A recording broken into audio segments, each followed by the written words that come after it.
સુરત મહાનગરપાલિકાની ચૂંટણી પહેલા જ આપમાં ગાબડું પડ્યું હોય તેમ વોર્ડ નંબર 12માં ટિકિટ મળ્યા બાદ પ્રીતિ સાદડિયાએ રાજીનામું આપી દેતા રાજકીય માહોલ ગરમાયો છે। સુરત મનપા ચૂંટણી પહેલા જ આમ આદમી પાર્ટીમાં મોટું ભંગાણ સર્જાયું હોય તેમ વોર્ડ નંબર 12માં ટિકિટ મળ્યા બાદ પ્રીતિ સાદડિયાએ રાજીનામું ધરી દીધું છે। ટિકિટ ફાળવણી પછી જ ગણતરીના કલાકોમાં રાજકીય ગરમાવો જોવા મળ્યો છે।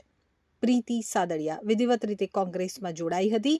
પ્રીતિ સાદડિયાએ સોશિયલ મીડિયા ઉપર પક્ષ સામે આક્ષેપો પણ કર્યા હતા અને પક્ષના આંતરિક વહીવટ તથા ઉઘરાણી મુદ્દે ગંભીર સવાલો પણ કર્યા હતા, જેને લઈ સુરતના રાજકારણમાં ગરમાવો જોવા મળી રહ્યો છે।